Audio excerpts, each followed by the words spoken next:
Sawuli kubera ko tumvira Imana yaciwe ku ngoma, Imana iramugaye. Mose ahitamo neza, n'ubu turacamuvuga. Imana iracamurata igimuvuga kubera ko yahisemo neza, yihanganira ibibazo. Birashoboka ko amahitamo yawe yakugora, wahuramo n'ibibazo, ariko komeza.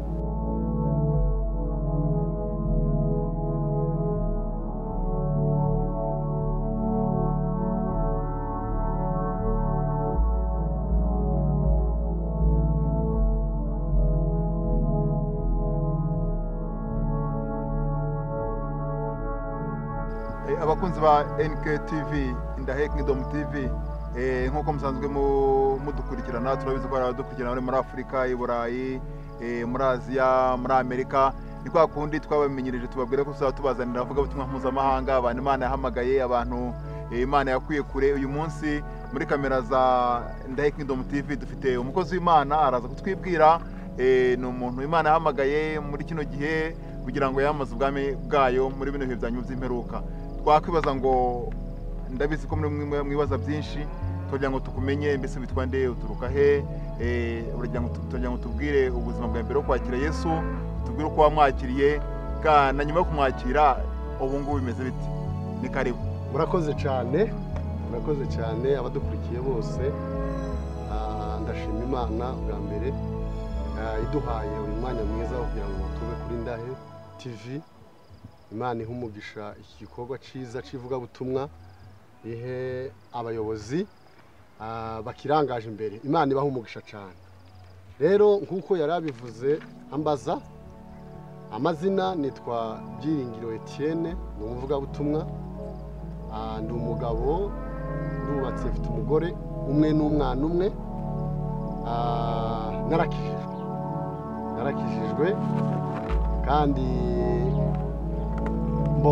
uko navuga, wenda ngewe nasanze data, ababyeyi banjye ari abakozi b'Imana, ariko mu by'ukuri numvaga ngendaga mu bintu ndasobanukiwe cyane. Ariko hari umunsi umwe nafashe umwanzuro wo guhindukira, nkamenya Imana, nkurikira, ngakunda gusenga, nkajya imbere y'Imana.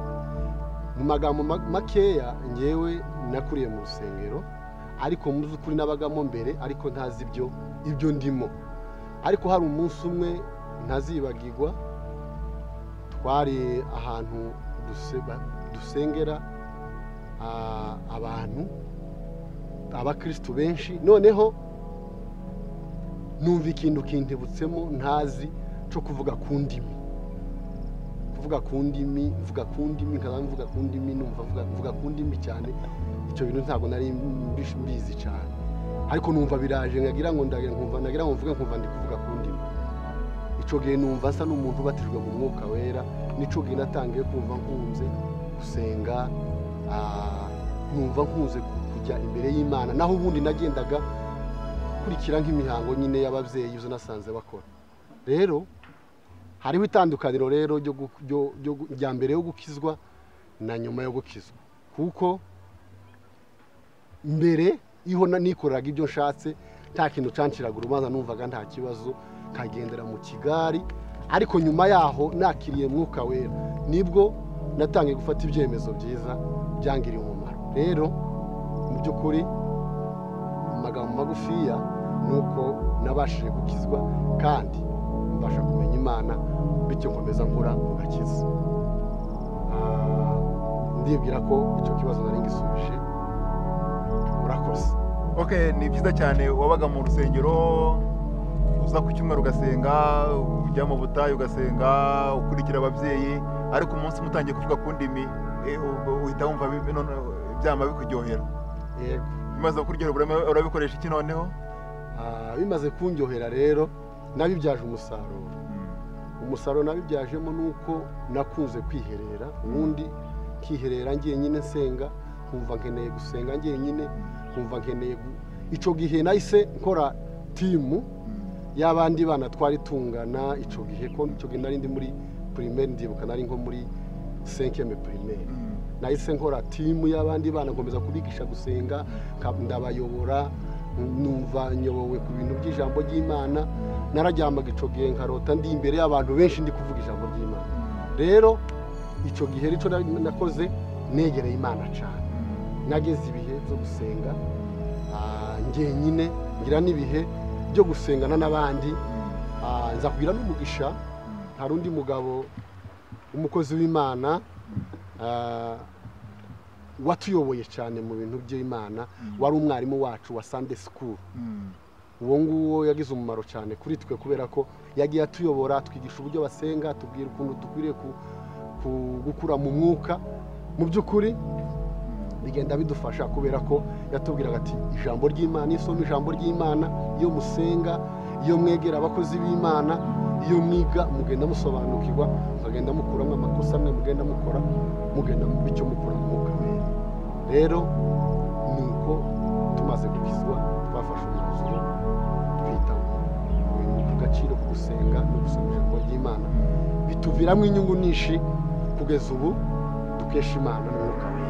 Okay, Etienne umuntu yakwibaza, Etienne wakuriye mu rugo rukijijwe, ukura ababyeyi babakijijwe, papa na mama bakijijwe, bagukuriza mu Mana, Bibiliya warayisomewe n'ababyeyi bawe, igihe kiragera barakwigisha uriga, ndatekereza ko ufite lisansi cyangwa se wenda masters mu masomo asanzwe, ariko waje kuvuga ngo ufata imyanzuro yo kujya kwiga theology, uravuga ngo nubwo nize nkaba mfite amadegree ariko reka njye kwiga theology. No kubera iki bategereje biga theology? Warakuriye mu rugo rusenga, mu rugo rukorera Imana, mu rugo rusoma Bibiliya, utangira kumva ijwi ry'Imana uri umwana, niyo mpamvu afashe imyanzuro yo kuvuga ngo ngiye kwiga, kandi warakuze n'ubundi wiga byose ubizi.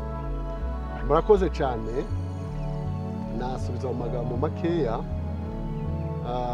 narize nibyo mu buzima busanzwe, ntabwo nize cyane ariko narizeho bukeya, mfite lisansi mu mategeko, ariko mu by'ukuri nabonye bidahagije, kuko ikintu cyose mu bintu nize nasobanukiwe, nasanze ikintu ukora wiyemeje ukwiriye kuciga. kimwe nuko utakubaka inzu utarabyize, tiwagenda kubaka inzu utarize kubaka ngo bishobore. Igikorwa tiwagenda kuvura abarwayi utarize kuvura. Ntushobora kubaga umuntu utarabyigiye, ntibishoboka. rero maze gusobanukirwa icyo kintu, nasanze ari byiza ko nkwiye kwiga kiga ijambo ry'Imana neza, nkamenya uko bimeze n'uko bikorwa, kuko nasanze hari amakosa ushobora gukora iyo utize udafite ubumenyi. Nibyo abakunzi ba Ndahe Kingdom TV, mu cyongereza tuyakunda kuvuga mu ishuri ryacu ngo anointing minus training equals confusion. Iyo wahamagawe n'Imana ukaba uri umuhamagaro w'Imana ukaba utarize, igihe kiragera ugacanganyikirwa cyangwa se ugakora ibintu bitameze neza. Uyu munsi rero muri kamera zacu dufite Etienne, ni umunyeshuri mu ishuri ryacu rya Ndahe Theologian Discipleship School, rikorera mu bice bitandukanye ahangaha mu Rwanda no mu bindi bihugu bitandukanye. Ariko uyu munsi niwe uri muri kamera zacu, turagira ngo tumuhe umwanya atubwire ikiri ku mutima we. Ndatekereza ko ari umuvugabutumwa mpuzamahanga uvuga ubutumwa henshi hatandukanye. uyu munsi rero agiye kutubwira ikintu Imana yashyize ku mutima we. Ni karibu, feel free, be open. Niba wifuza kwiga nawe kugira ngo wongere ubumenyi kubwo ufite, ni karibu. Ishuri rirahari, twigisha abavugabutumwa, abifuza kuba misiyoneri, twigisha abapasiteri, ba bishop, twigisha buri muntu wese ushaka kugira ngo agire ubumenyi, araza tukamwigisha. Dufite icyiciro cya diplome, tukagira icyiciro cya certificate, tukagira na course dutanga ntoya ku bantu bifuza kuba misiyoneri, kuko twifuza yuko abantu bakwamamaza ubutumwa bwa Yesu Kristo yose. So rero niba wumva ubyifuza, ukaba wumva biri ku mutima wawe, ni karibu. Iyo nomero ureba hasi bayihamagara, nawe ukaza ukwiga. Kera twatekerezaga yuko abantu bajya kwiga theology ari abantu badafite ibindi bintu bize. Dufitemo abantu bize, dufitemo abantu bafite ama doctorat, dufitemo abantu bafite ama licence, dufitemo abantu bafite ama masters barimo kwiga kugira ngo bamenye. So rero murakoze cyane, tugiye kumva ijambo ry'Imana. Imana ashyize ku mutima we, kandi ni umuhanga, ni umukozi w'Imana. Mu ishuri ryacu tumukundira mu kuramya no guhimbaza, arabikunda cyane, kandi iyo yabyinjiyemo yamadushyira mu mwuka wera. n'uyu munsi rero tuzi yuko agiye kudushyira mu mwuka wera, agiye kutwegereza Imana kuri uyu munsi atubwira ikiri ku mutima we. Murakoze cyane. Murakoze cyane. Reka dusenge Imana hanyuma dusome ijambo ry'Imana. Umutima Imana yashize ku mutima. Imana mu izina rya Yesu Kristo tugiye kumva ijambo kandi natwe tugiye kurivuga. Reka iri jambo Mwami Yesu rigira ico rihindura mu mitima yacu, uhereye kuri twe turivuga ndetse no ku bandi bose bazaryumva. Ridukomeze kandi riduhindure, ridutere ishaka ryo guhaguruka no guhindura byinshi mu isi. Urakoze Mana kandi ugize neza. Mu izina rya Yesu. Amen. Elohim Adonai Shama Shama. Dusome ijambo ry'Imana riri mu Bacamanza, ni igice cya 6 umurongo wa 12 ndetse n'uwa 14. Ni Abacamanza, ni igice cya 6 umurongo wa 12 ndetse n'umurongo wa 14.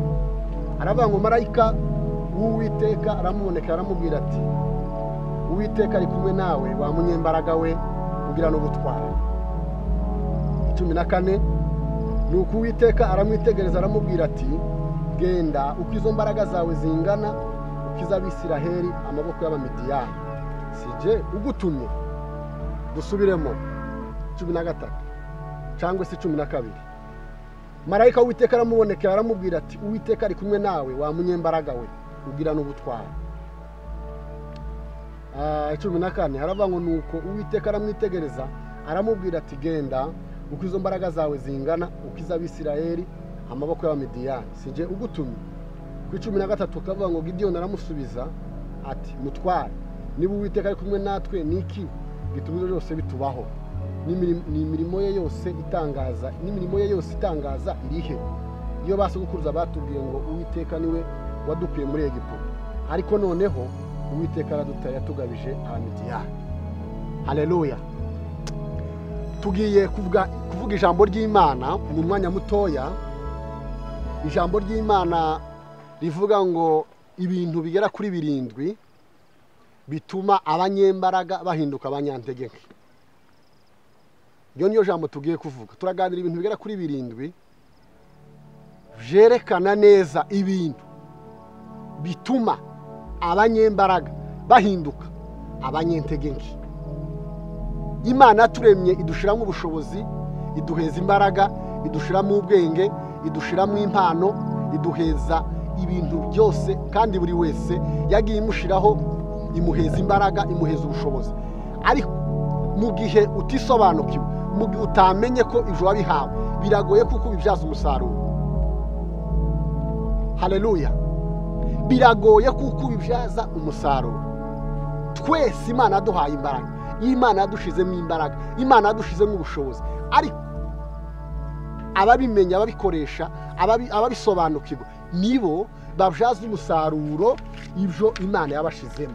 Rero mu mwanya mutoya turaganira namwe ijambo ry'Imana ryerekana neza ibintu bigera kuri 7 bituma umuntu wari umunyembaraga ahinduka umunyentegeke. Haleluya. Bavandimwe munkurikiye mwese aho muri, ndagira ngo nkubwire mu mugambi w'Imana ku buzima bwawe ntabwo ari uguhora hasi. Umugambi w'Imana nuko tuba hejuru, nuko tuba imitwe, nuko tuzamuka, nuko duhagarara mu myamagaro yacu, nuko dukora iby'ubutwari. Kuko ijambo ry'Imana rivuga ngo avec notre Dieu nous ferons des exploits. Biravuga ngo ni muri Zaburi havuga ngo hamwe n'Imana yacu ngo tuzakora iby'ubutwari. Haleluya. Imana umugambi wayo ni ukugira ngo dukore iby'ubutwari, dukore iby'imbaraga, dukore ibintu bikomeye, ibintu bifatika, ibintu byiza, ibintu nico Imana idukeneyeho. Kubera ko turi abambasaderi, turi abaserukira Imana ku isi. Ni twebwe Imana yashizeho kugira ngo tuyiserukire. Rero itwita abanyembaraga cyane. Ikibazo ni uko tutabizi. Rero kugira ngo tuganire mu magambo magufi, ibintu bigera kuri 7 bituma umuntu wari umunyembaraga ahinduka umunyentegeke. Haleluya. twasonye ijambo ry'Imana riratubwira ngo wa munyembaraga we ugira n'ubutwari uhaguruke. Ikintu cambere gituma umunyembaraga hinduka umunyentege nkeya no kwisuzugura. Gideyoni Imana yaramuhamagaye kubera ibibazo bari bafite Isiraheli, ibona ko ari we ukwiriye gukiza Isiraheli mu maboko y'Abamidiyani. Nibishoboka abanza kuvuga ko bidakunda, avuga ko bigoye, ariko umwanya yitahuye Imana irabura ngo uri umunyembaraga. Mwene data nkurikira, uri umunyembaraga nubwo utarabisobanukirwa, uri umunyembaraga. Imana irimubwiye aravuga ngo basi nta kundi, arabyemera, aritahura, amenya ko atari umunyentege nkeya, arahaguruka. Amaze guhaguruka yakijije Isiraheli kubera ko yisobanukiwe. Kwisuzugura ni ikintu kijya gituma tuba duhinduka abanyentege nke kandi twara abanyembaraga. Haleluya. Bavandimwe, twisobanukirwe, yabaye umucunguzi wa Isiraheli, yatumye Isiraheli iva mu bibazo yari irimo ico gihe, atuma banesha Abamidiyani. Imana ntabwo ikenera abantu benshi, Imana ikenera wewe urimo kunkurikirana. Imana ije gukiza isi izishaka umuntu. Imana ije gukiza Isiraheli yashakishije Mose, imuvana aho yarari iramuzana kugira ngo aze muri Egiputa acungure ubwoko bwa Isiraheli. Imana ibonye mu ijuru ibona ko abantu bari mu byaha, yashatse Yesu kugira ngo akize isi. Imana kenshi ntabwo ishaka abantu benshi, ishaka umuntu. Ni wewe uri kunkurikira, iragukeneye. Yakeneye Gideyoni mu gihe cye kugira ngo abashe gukiza Isiraheli. Haleluya. Imana iragukeneye nshuti yanjye, uri umunyembaraga, uhaguruke uko izo mbaraga zawe zingana. Ureke kwisuzugura, rekeraho. Amajwi ya Satani atuma wisuzugura, ukumva ko ntaco wogeraho, ukumva ko ntaco wokora, ukumva ko ntaco wamarira isi, ukumva ko ntaco wamarira umuryango wawe, ukumva ko ntaco wamarira. Kunda Mose cyane, nimugarukaho ntimugira ikibazo. Mose ngo amaze gukura aravuga ngo ntibinkwiriye kwitwa ngo umwana w'umukobwa wa Farawo. Ahitamo. Haleluya. Ahitamo ngo amaze gukura, ahitamo. Aravuga ngo ntibikwi nubwo ngo muri Egiputa ari kuzaba umwami, ariko aravuga ngo ahitamo ngo abona ngo ibineza zo muri Egiputa ngo bidakwiriye, atari byo yakwishimira, ahubwo ahitamo ngo kubabazanwa n'ubwoko bw'Imana. Yakoze risk. Niba dushaka kuba abanyembaraga, dukure gukora amadecision, amahitamo akomeye kandi meza, agira umusaruro ukomeye mu bwami bw'Imana, agira umusaruro ukomeye ku muryango wawe, agira umusaruro ukomeye ku buzima bwawe. Amahitamo yawe yatuma umunyembaraga cyangwa yatuma umunyentege nke. Duhitemo. Ijambo ry'Imana ritubwira ngo yashize inzira zibiri. Hari inzira zibiri buri gihe iyo hari ikintu cyo gukora, haba ibintu bibiri, hari kimwe cyiza cyitokeza, hakaba n'ikindi kibi. Na hacu rero ho guhitamo neza. Haleluya. Na hacu ho guhitamo neza. Bavandimwe, iki ni igihe cyo kumenya neza no gutekereza neza uburyo dukwiye guhitamo. Guhitamo re kwacu gushobora gutuma tuba abanyembaraga cyangwa gatuma tuba abanyantege nke. Haleluya. Mose ahitamo neza, n'ubu turacamuvuga. Imana iracamurata ijye muvuga kubera ko yahisemo neza, yihanganira ibibazo. Birashoboka ko amahitamo yawe yakugora, wahuramo n'ibibazo, ariko komeza. Niba uri mu mugambi w'Imana, niba wahisemo ikintu kijanye no mu ruhande rw'Imana, humura, ibyiza biri imbere. Haleluya. Ikindi cya gatatu kijya gituma abanyembaraga bahinduka abanyantege nke, ni ukutumvira Imana. Kutumvira amategeko y'Imana. Ndabibutsa Sawuli. Imana yamutoye nk'imfura muri Isiraheli kugira ngo abe umwami wa Isiraheli, ariko kubera kutumvira Imana imuca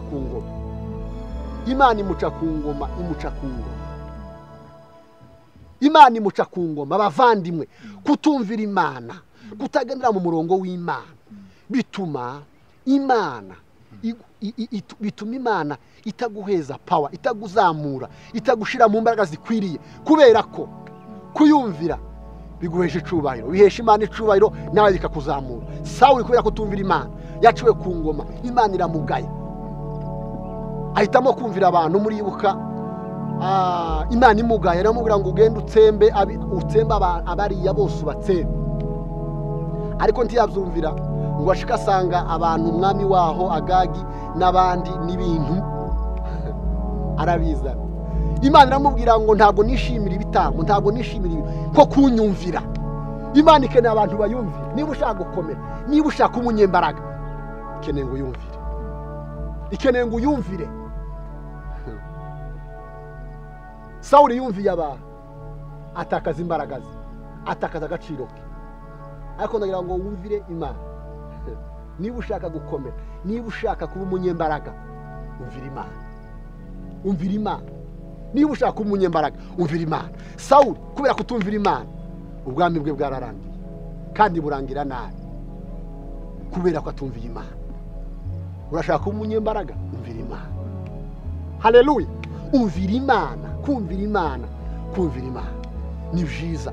Kumvira Imana, kumvira Mwuka Wera ni iby'igiciro cyinshi. Iyo twumviye Imana, Imana yabwiye Isiraheli, irayibwira ngo nimunyumvira mukitondera amategeko yanjye, ngo muzaba hejuru gusa, hejuru, ntabwo muzaba hasi. Ndagira ngo twumvire Imana abavandimwe, twumvire Imana, dushireho intego yo kumvira Imana.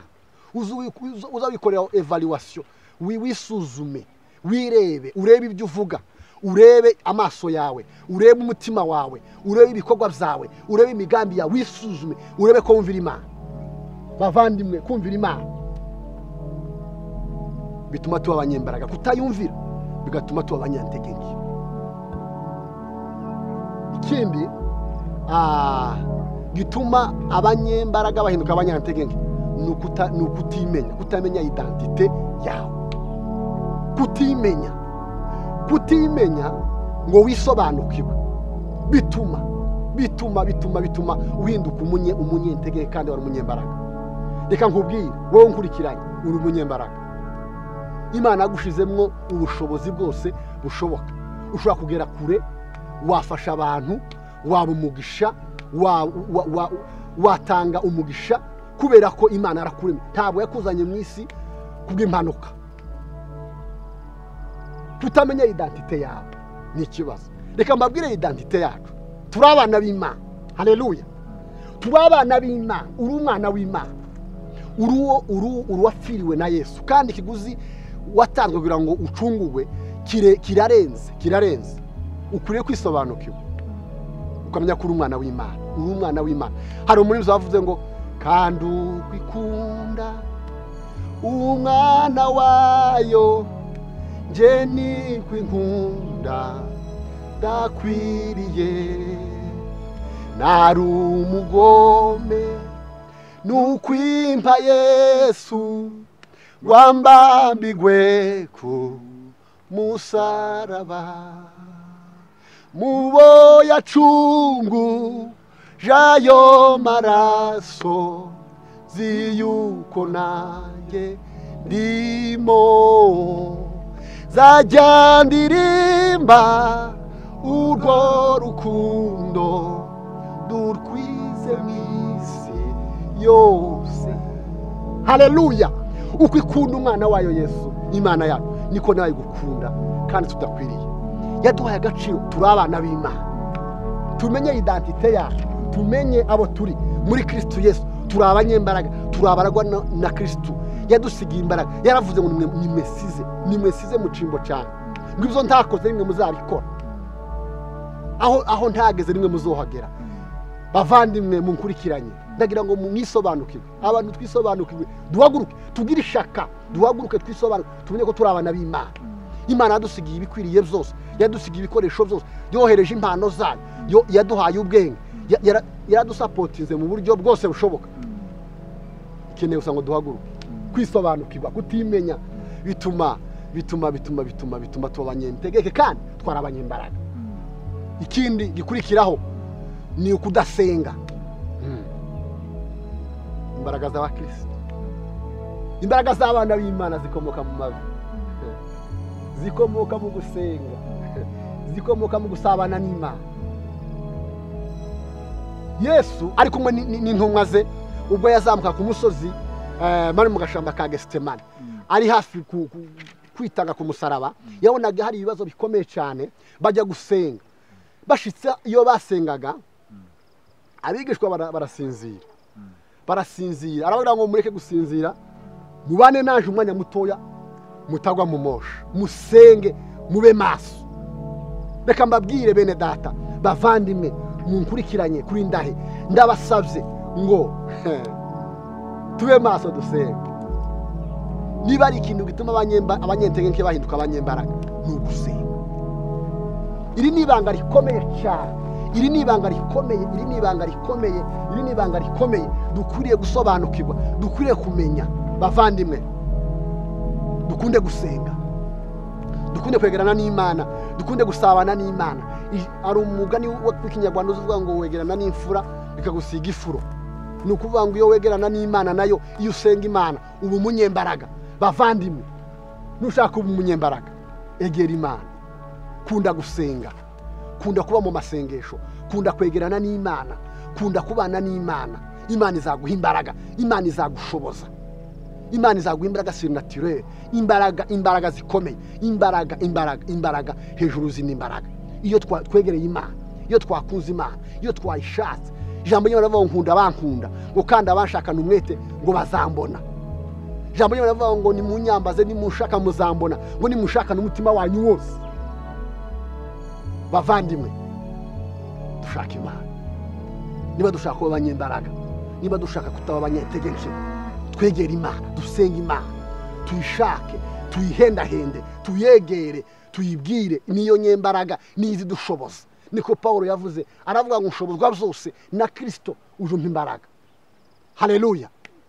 Imana izi dushoboza, niyo soko y'ubushobozi bwacu, nizo mbaraga zacu. Niko Dawidi yavuze ngo niwe mbaraga zanje. Imana niyo mbaraga zacu, niyo izi dushoboza. Rero kuyegera bituma tuba abanyembaraga, duhinduka dusa nabo. Niko umurinzi yavuze ngo nutumbira Yesu ngo uzaba nkabo, ngo kandi bose bazamenya kubana nayo, ngo bareke ubugome bitabe Yesu. Haleluya. Iyo twegera Imana, iyo dusenga Imana, iyo tuyisenga ubudasiba, ijambo ry'Imana ngo tuyegere umunsi wose. Bibiliya zivuga ngo dusenge buri munsi y'Ikinyarwanda, ariko mu zindi za Bibiliya bivuga ni ugusenga ubudahumeka, prier sans cesse, ni ugusenga ubutareka, ubudahwema, ni uguhora imbere y'Imana. Iyo twabaye abantu basenga, duhinduka abanyembaraga. Rero ikintu gituma abanyembaraga bahinduka abanyantege ni ukudasenga. Niba ushaka umunyembaraga, usenge. Ikindi cya gatandatu gikurikiraho ni ukutagira ubumenyi. Kutamenya, kudasobanukirwa. Ndagira ngo mwe munkurikiye mushaka ubumenyi, muharanire kumenya, muharanire kwiga, muharanire gusobanukirwa, muharanire kumenya. Kubera kutamenya, ari ijambo ry'Imana rivuga ngo ubwoko bwanje buzize burimbuye kubera kubura ubwenge. Buriya mu zindi ndimi bivuga ngo manque de connaissance, mon peuple périt par manque de connaissance. Ngo ubwoko bwanje buzize kubera kutamenya, kutagira ubumenyi.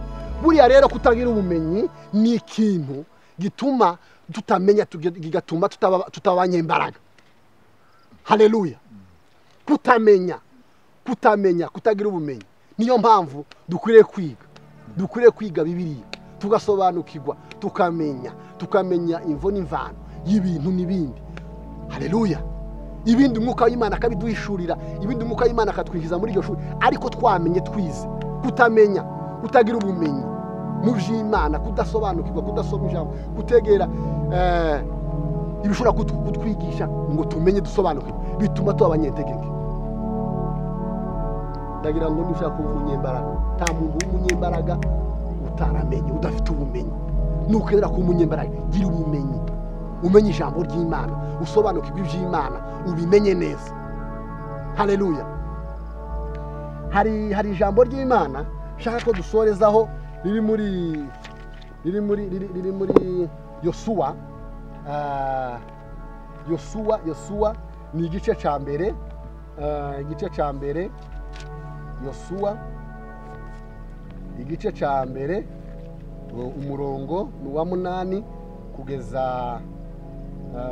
ku wa 9. Niryo jambo tugiye kurangirizaho bivuga ngo ibintu bituma tutagira imbaraga ni ukudashira mu bikorwa ijambo ry'Imana. Kudashira mu bikorwa ijambo ry'Imana ibyo bituma tubanya abanyentegeke. Imana ibwira Yosuwa mu gice cya mbere umurongo wa 8 kugeza ku 9 tubisome. Haravuga ngo ibiri muri iki gitabo cy'amategeko ntukarorere kubihamisha akanwa kawe, ahubwo ujye ubitekereza ku manywa na nijoro kugira ngo ubone uko ukurikiza ibyanditswemo byose. Niho uzahirwa mu nzira zawe ukabashishwa byose. Mwumve neza aho hantu, ukabashishwa byose.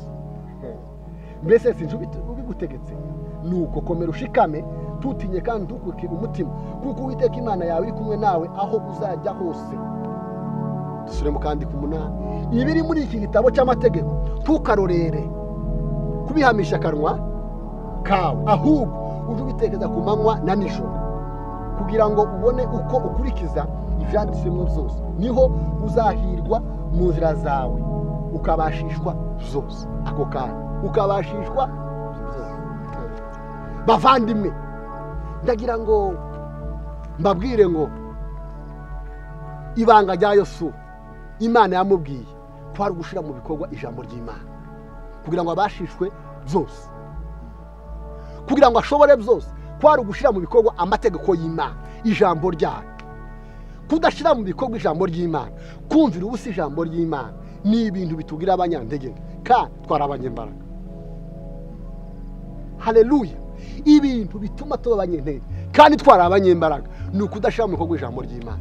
Yesu yaravuze, aravuga ngo kumva ijambo ry'Imana ngo nturishire mu bikorwa, ngo bimeze no kwirebera mu ndorerwamo, ngo wamara ukibaga igukusa. Ngo kuvuga ngo wirebye ubona ufite umwanda, ubona ntabwo umeze neza, ntukureho uwo mwanda ukabirekera ugasa naho ntabyo wabonye.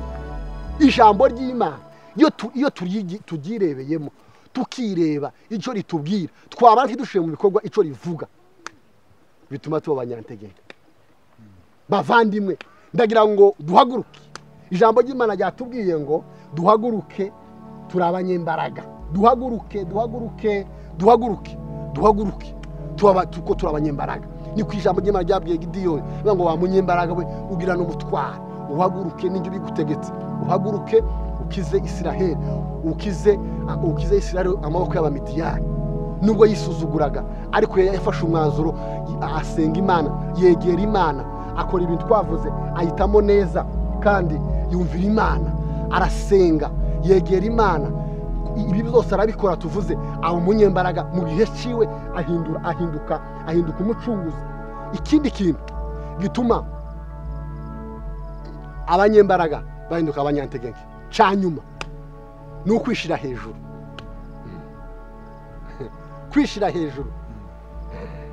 Kwishira hejuru ntuheze Imana icubahiro. Kwishira hejuru ntuheze Imana icubahiro, ukizamura ukumva kuri ikintu oya.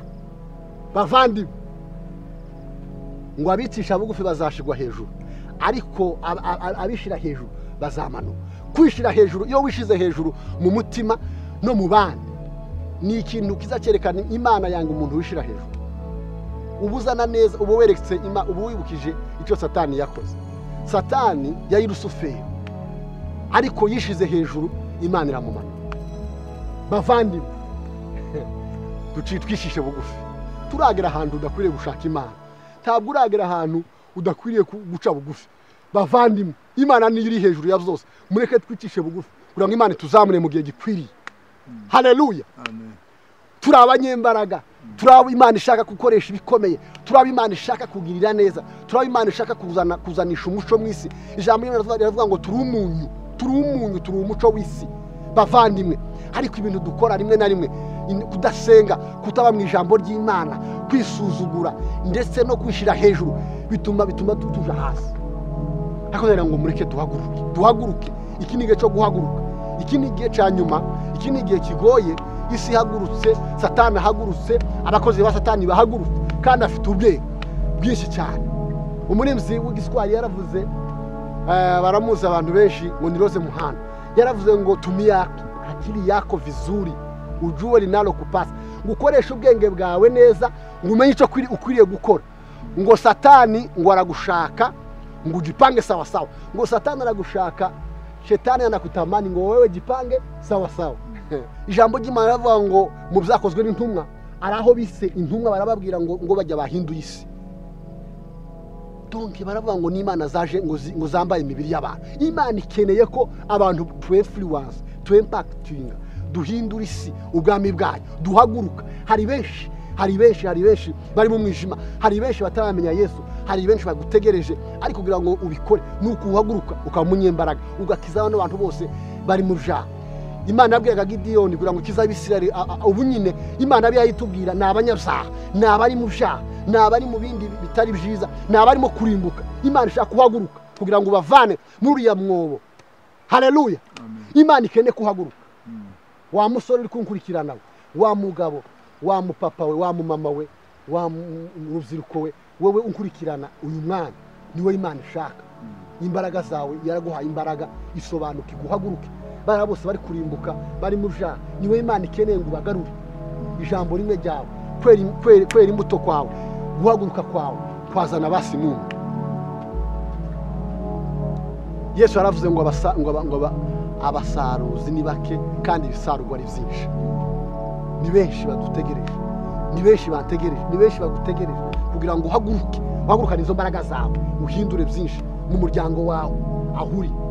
Ahuri tangirira muri yo quartier yawe aho utuye, tangirira mu gihugu cyawe, tangirira mu itorero ryawe. Uhaguruke nizo mbaraga zawe, uhaguruke n'ubwo bwenge bwawe, uhaguruke nizo mpano zawe. Hari icyo Imana yagushizemo cy'umwihariko. Muvandimwe unkurikiranye, numva ashaka gusoza, ndagira ngo umenye ko uri umunyembaraga. Isobanukirwe, we kwisuzugura, we guhitamo nabi, we kureka gusenga wegera Imana, we kwishira hejuru uce bugufi wegera Imana. Imana izakuzamura. Reka dusoze tubabwira ngo nimuhaguruke. Iki nico gihe cyo guhaguruka, iki nico gihe cyo guhindukira, iki nico gihe cyo gufata ibyemezo byiza, iki nico gihe cyo guhindura ibintu n'ibindi.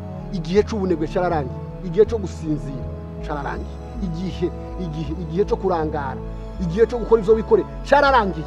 Iki ni igihe cyo guhaguruka n'imbaraga zawe ugahindura byinshi mu itorero, mu gihugu, mu muryango wawe, ku buzima bwawe, maze Imana ikagufasha. Ijambo ry'Imana ridufashe kandi ijambo ry'Imana rituganze. Reka dusengane nawe, itekerezeho.